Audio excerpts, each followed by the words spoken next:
Dear students, good morning. Let us start the discussion on today's newspaper, that is 12th October 2017. The first article, Sexual Intercourse with Minor Wife is Rape, says Supreme Court.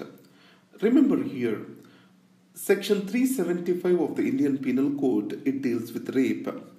There is an exception to this, which states that if the minor is above 15 years of age and she is a married wife, husband actions of intercourse with her do not come under the definition of rape. Here the child definition is given as 15 years. Under the Prevention of Sexual Offences Against Children Act, the child definition is of 18 years of age. It means there is an incompatibility between two laws, Indian Penal Code and the POSCO Act. The Supreme Court has ended this incompatibility and has clearly stated that even an intercourse with a child of 15 years of age by her husband, it accounts to rape. So it is kind of a precursor to end the child marriages in India. The second aspect to this, the Supreme Court has stated that any of the intercourse will harm the bodily integrity and reproductive choice of the child or the girl child. So that's why an improvement or an important development has occurred with regard to the child rights jurisprudence in India. PM's Advisory Council acknowledges slowdown. Yes, economy is slowing down. All the four engines related to the economy, that is export growth, consumer demand, private and public investment, all these are slowing down. So in this context, it is assumed that government will provide for a fiscal stimulus. It is also reported in the last week that a fiscal stimulus on its way. But if we clearly observe, the Prime Minister's Economic Advisory Council stated that the fiscal stimulus is not on the cards. And second, monetary stimulus. RBI is more concerned about inflationary expectations and it did not revise the rates in the recent monetary policy announcement.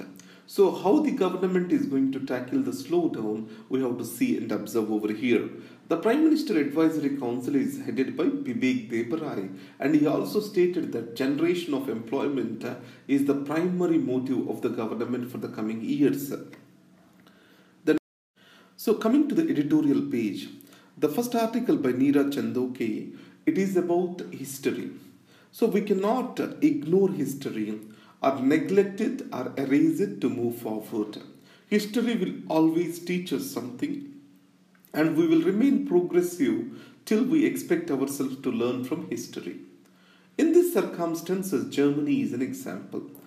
In the Second World War, Hitler's Germany has holocausted Jews, and it's a moral burden on the future generations of the Germany. So Germany learned from it to evolve as a multicultural nation, to respect human rights and to be a strong member for a liberal world order today. And second is, in India, Gandhiji represented a new set of values. He stood for truth, non-violence, power with ethics or ethics over power, Swaraj. These are all the ideas which Gandhiji has brought in. In these circumstances, the killing of Gandhiji is not about killing an individual. It is a fight to bury all these ideals. But however, the past of India was so strong, these ideals are still carried forward today. So the bigger question before us is not who killed Gandhiji, why he was killed. So to understand the growth of the right, to understand hatred spread by the right during the independence movement, we have to understand the larger question why Gandhiji was killed. That's what the author talks about. The architecture of choice. You know that the Nobel laureate Richard Thaler of University of Chicago, he pioneered the behavioral economics. How can we use this in policy exercises? If you understand, human beings many a times are also irrational. But psychology proved this irrationality as a systemic pattern. If we can understand this systemic pattern, we can achieve better results through our economic modeling. So the choice for the individuals and reason are being brought in through this behavioral economics. Now, how Swachh Bharat has to be implemented, how open defecation has to be ended. So, if these questions have to be answered, it cannot be through rational economic models. Understanding the irrational behavior of the woman, cultural factors, all these are also important. So, the economic policy making has to take the cues in India from behavioral models created by Mr. Taylor. That is what this article talks about. The will to die. Here it is about euthanasia. The right to die it is called as. In Gyan Kaur case, the Supreme Court has stated the right to live a dignified life also has a right to death. In this case, remember 2 points. In a terminally ill patients, do they have a right to decide on the future of the treatment they have to receive or not is the major question. This is what we call it as living will or advance directive. In the United States of America, the patients have a right to self-determination on what kind of treatment they are supposed to get when they are terminally ill or permanent vegetative state, which is also in the common parlance called as coma. In India, can we allow for these living wills? Yes, for sure we can allow them for, but these living wills need to be enforced with strong safeguards. If not, the whole people may be deprived of the treatment through one or the other mechanisms. Here, listen carefully. If a old man is being admitted into the hospital and a hospital is getting huge expenses, probably hospital may make a decision in the name of the living will to withdraw the treatment, though modern treatment options are available to him. So that's the reason why what the Supreme Court is stating is a medical board will be constituted in every district. So when to withdraw the treatment or when to enforce the living will or advance the directives of the individual will be certified by these medical boards. Such strong checks and balances and safeguards will be kept in place with regard to the living will. And there are 2 things in the past euthanasia. One is passive euthanasia, active euthanasia.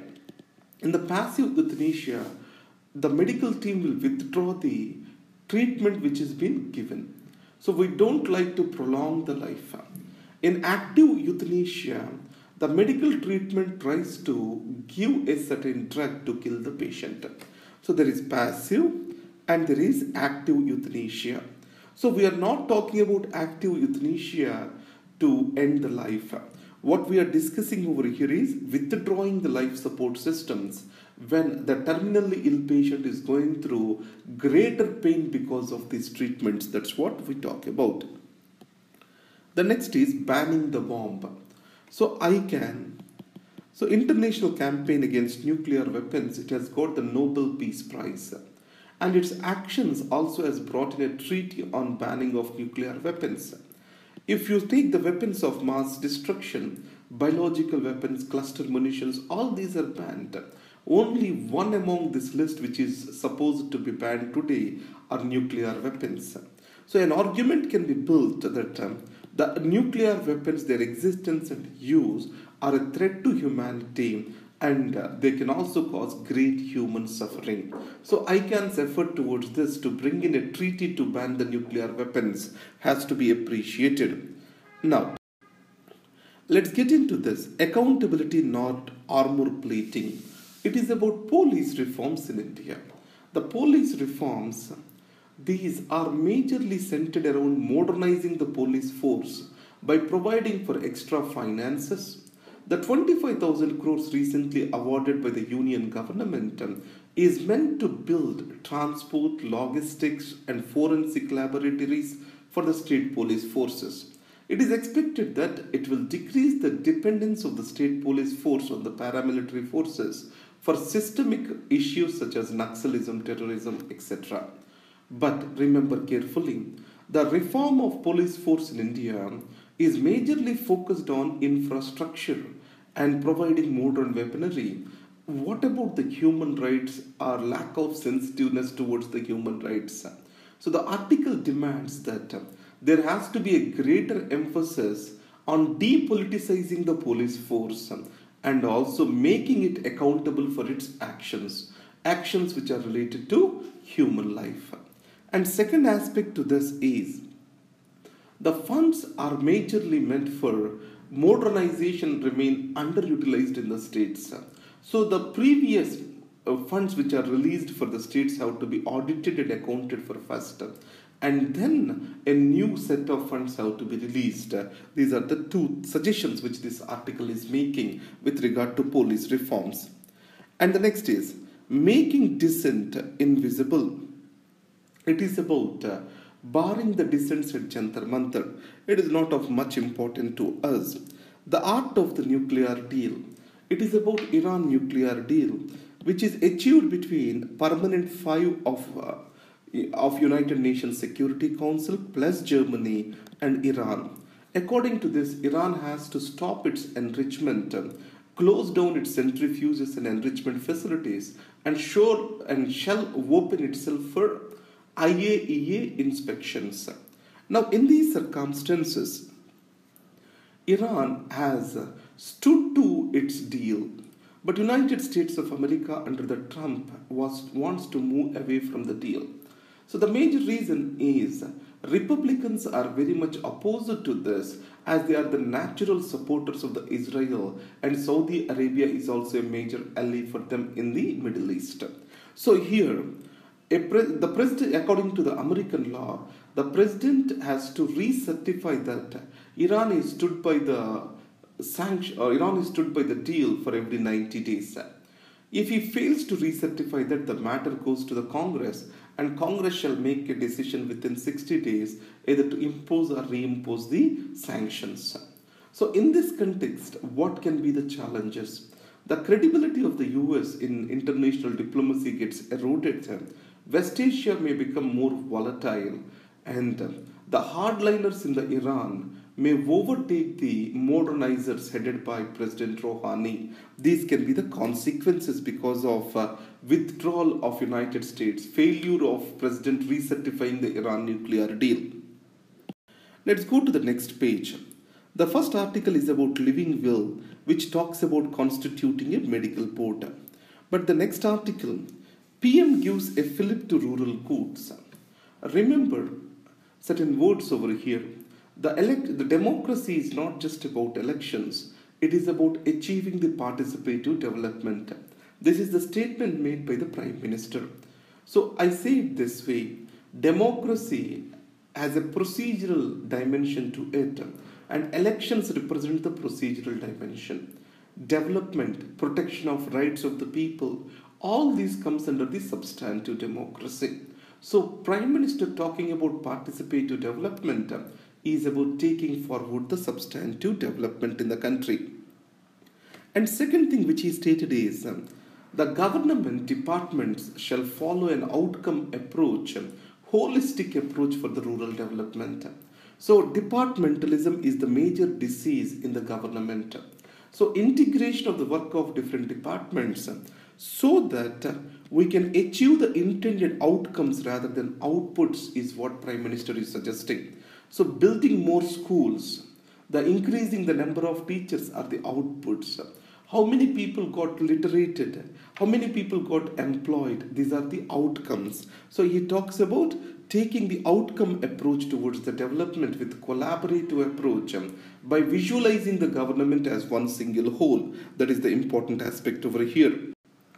The next aspect, the Sri Lankans, Apex Bank to aid war-hit families in debt trap.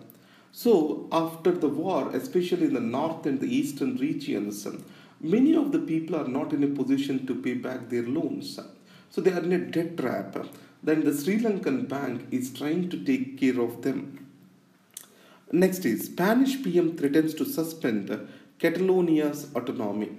So Spain has an independence movement for Catalonia, whose headquarters are at Barcelona.